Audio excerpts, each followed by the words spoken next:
Praise the Lord.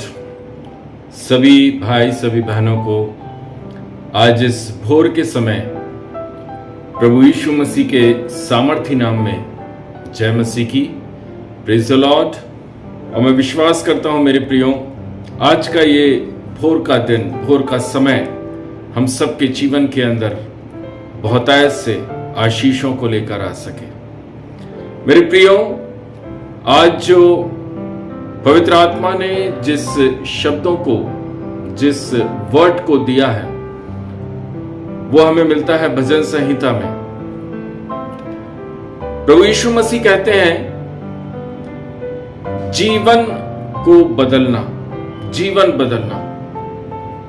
बहुत सारे विश्वासी ऐसा सोचते हैं कि हम मसीह में आ गए हैं, हमने बपतिस्मा ले लिया है, हम डूबकर बपतिस्मा लेकर बाहर आ चुके हैं, हम प्रभु भोज तो खा रहे हैं, हम चर्च के सारे नियमों का पालन कर रहे हैं,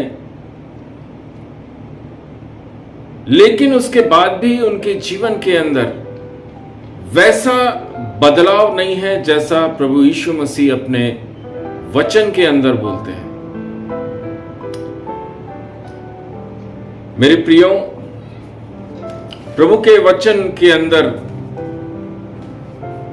लिखा है, प्रभु चाहते हैं कि हम अपने जीवन को बदलें। उस जीवन को बदलने के लिए सबसे पहले जो हमें बदलने की जरूरत है वो हमारे सोचने का तरीका बदलना है। हालेलुया। जब तक हम अपने सोचने के तरीके को नहीं बदलेंगे तब तक आपका जीवन बदल नहीं सकेगा। मेरे साथ निकालिए भजन संहिता की, भजन संहिता अध्याय 1 वचन 1 से लेकर 3 तक मैं आपके बीच में पढ़ूंगा। क्या ही धन्य है वह पुरुष जो दुष्टों की युक्ति पर नहीं चलता और न पापियों के मार्ग में खड़ा होता है और न ठट्ठा करने वालों की मंडली में बैठता है, परंतु वह तो यहोवा की व्यवस्था से प्रसन्न रहता और उसकी व्यवस्था पर रात दिन ध्यान करता रहता है। वह उस वृक्ष के समान है जो बहती नालियों के किनारे लगाया गया है और अपनी ऋतु में फलता है और उसके पत्ते कभी मुरझाते नहीं। इसलिए जो कुछ वह पुरुष करे वह सफल होता है। आमेन। मेरे प्रियो,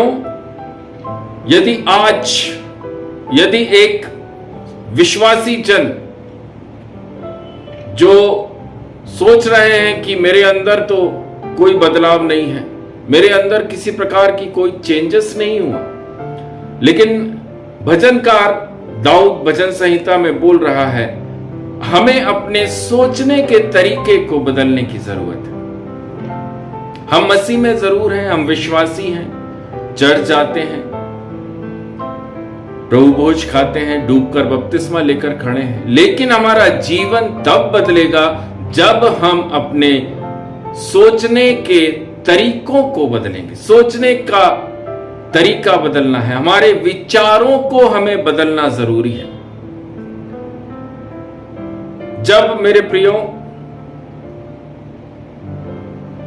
आप सोचते हैं कि हां मैं अपने विचारों को बदलना चाहता हूं, वह आपकी पहली शुरुआत है। पहली शुरुआत कि आप अपना विचारों को बदलना चाहते हो सकता है आपके शौक होंगे, कुछ आपके कैरियर के बारे में, आपके रिश्ते के बारे में, आपके विवाह के संबंध में, पालन पोषण के संबंध में।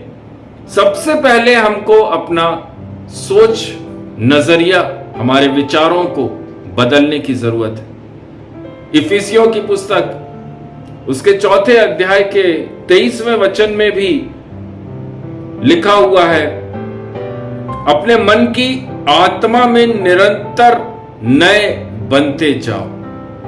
प्रभु भी चाहता है कि हमारे अंदर प्रतिदिन आत्मा में नया बदलाव होना जरूरी है, वो नयापन हमारे अंदर आना जरूरी है, वो नया मन क्या होता है? आपके पास नए विचार और नया दृष्टिकोण, फ्रेश थॉट और फ्रेश एटीट्यूड होना जरूरी है। फ्रेश, बासा नहीं चाहिए, पुराना नहीं चाहिए। प्रभु नया मन नए सिरे से उत्पन्न होने की बात करता है।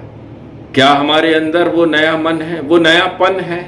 या आज भी हम आज से 5 साल, 10 साल, 1 साल, 2 साल पुराने जैसे थे, आज भी हम वैसे ही हैं? नहीं, प्रभु के वचन के अंदर, इफिसियों की पुस्तक के अंदर लिखा हुआ है मेरे प्रियो, हमारे मन के निरंतर नए हो जाना जरूरी है। Praise the Lord. अपना आत्मसमर्पण करते रहिए, प्रतिदिन आत्मसमर्पण करिए, जिससे प्रभु आपके मन के पूर्ण परिवर्तन द्वारा आपको आंतरिक रूप से, आत्मिक रूप से क्या करेगा? बदल देगा। जैसे जैसे आप अपने आत्मा का समर्पण प्रभु यीशु मसीह के पास करते जाएंगे, जैसे जैसे आप अपने पुराने विचारों को प्रभु यीशु मसीह के वचन के अनुसार नए विचारों में बदलते जाएंगे, वैसे वैसे प्रभु आपके अंदर, आपके आंतरिक जीवन के अंदर वो नयापन देता जाएगा। हालेलुया।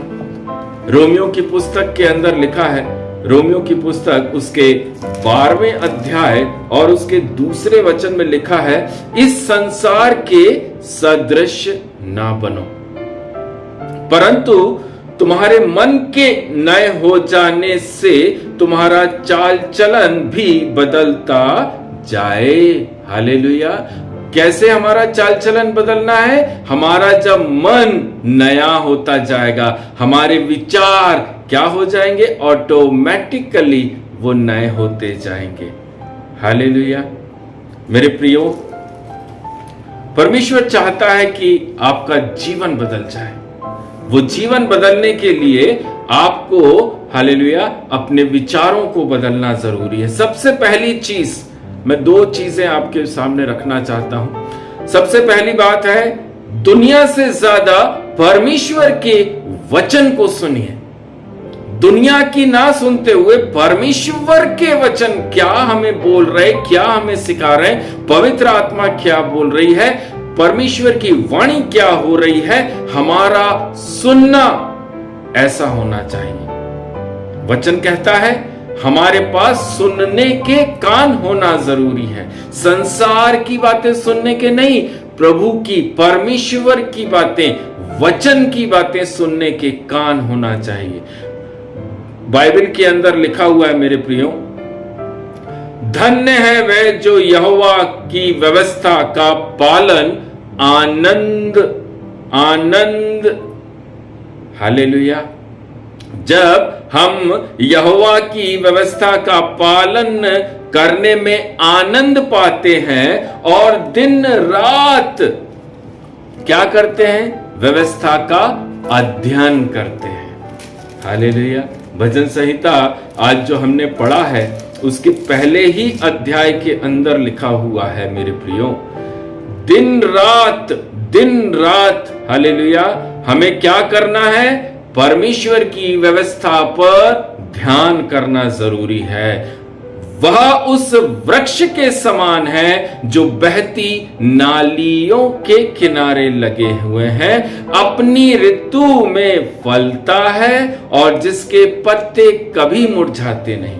यदि आपका ध्यान परमेश्वर के वचन के ऊपर है, आप कभी मुरझाएंगे नहीं, आपके अंदर कभी निराशा नहीं आएगी, आपके अंदर कभी चिंता नहीं आएगी। आपके सामने हर एक सिचुएशन, परिस्थिति जैसी भी क्यों ना आ जाए, आपको पता है कि आपके पास में पवित्र आत्मा का वरदान है। आपके साथ जो चल रहा है वो परमेश्वर है, ना कि परमेश्वर का दूत। Praise the Lord. मेरे प्रियो, हमारे साथ चलने वाला, हमारे दाहिने हाथ को पकड़कर चलने वाला और कोई नहीं, यहोवा प्रभु यीशु मसीह नासरी है, जो कहता है बेटा मैं तेरा जीवन बदल दूंगा। तू अपने विचारों को बदल ले, विचारों को बदल ले। मेरे प्रियो, आज ये संदेश के माध्यम से, इस छोटे से संदेश के माध्यम से प्रभु आप लोगों के जीवन को बदलने जा रहा है। दूसरी बात जो मैं आपके बीच में रखना चाहता हूं, आप दिन भर क्या चीजों पर विचार करते हैं, किन बातों को सोचते हैं, उन बातों को आप शायद स्वीकार करते होंगे कि हां, ये बात जो मैंने सोची है यह सही है, लेकिन बाइबल कुछ हमें और बताती है। हमारे विचार, जो हम विचार करते हैं, जो हम थॉट हमारे अंदर आते हैं, उसके बारे में, हालेलुया, अपने विचारों को स्वीकार करने के बजाय आप उन विचारों को चुनौती दीजिए, चुनौती दीजिए। 2 कुरिन्थियंस के अंदर लिखा, उसके 10वें अध्याय के 5वें वचन में लिखा, हर विचार को बंदी बनाओ और उसे मसीह की आज्ञा मानो। हालेलुया। मेरे प्रियो, आज परमेश्वर आपके लाइफ को चेंज करना चाहता है, आपके थॉट्स को बदलना चाहता है। जैसे जैसे आप अपने विचारों को बदलेंगे, वैसे वैसे आप देखेंगे आपके अंदर एक नया मन आ चुका है, एक नया पन आ चुका है, एक नई आत्मा आपके अंदर फिर से पैदा हो गई है, जो नए नए विचारों को रखती है। पहले जो सिचुएशन आती थी, आज भी वही सिचुएशन आ रही है, लेकिन आज मैं उन सिचुएशन का सामना आनंद के साथ कर रहा हूं। क्यों? क्योंकि भजनकार ने बोला, व्यवस्था पर आनंदित होते हैं। दिन रात जब आप वचन पर ध्यान लगाएंगे, तब आप उन वचनों से क्या प्राप्त करेंगे? आनंद को प्राप्त करेंगे। आपका जीवन बदल जाएगा, आपकी लाइफ चेंज हो जाएगी। प्रभु आप सबों को आशीष करे। हालेलुया। स्वर्गीय पिता, धन्यवाद करते हैं प्रभु जी, आज इस भोर के समय जो वचन बोया गया है राजा, भजन संहिता 1 पहले वचन से 3 वचन तक, ये चेंजेस पिता परमेश्वर, ये सोच में बदलाव मेरे राजा, आप हम सबके जीवन के अंदर दीने पाए राजा। जितने भाई बहन, बच्चे, जवान, माता पिता, बुजुर्ग, सब लोग सुन रहे हैं राजा यीशु, उनके जीवन को मैं आपके हाथों में सौंपता हूं। उनके विचारों में एक परिवर्तन के लिए प्रभु जी हम आपसे प्रार्थना करते हैं राजा। जितने लोग आज इस वचन और पवित्र आत्मा की वाणी को लेकर प्रार्थना में बैठने जा रहे हैं प्रभु जी, आप उनके विचारों के अनुसार राजा, उनके आत्मसमर्पण के अनुसार प्रभु जी, उनके जीवन को नयापन दे दीजिए मेरे राजा। मैं धन्यवाद करता हूं प्रभु जी, उद्धारकर्ता यीशु मसीह के नाम से प्रार्थना को मांगते हैं। आमेन, आमेन। शालोम। जय मसीह की, जय मसीह की।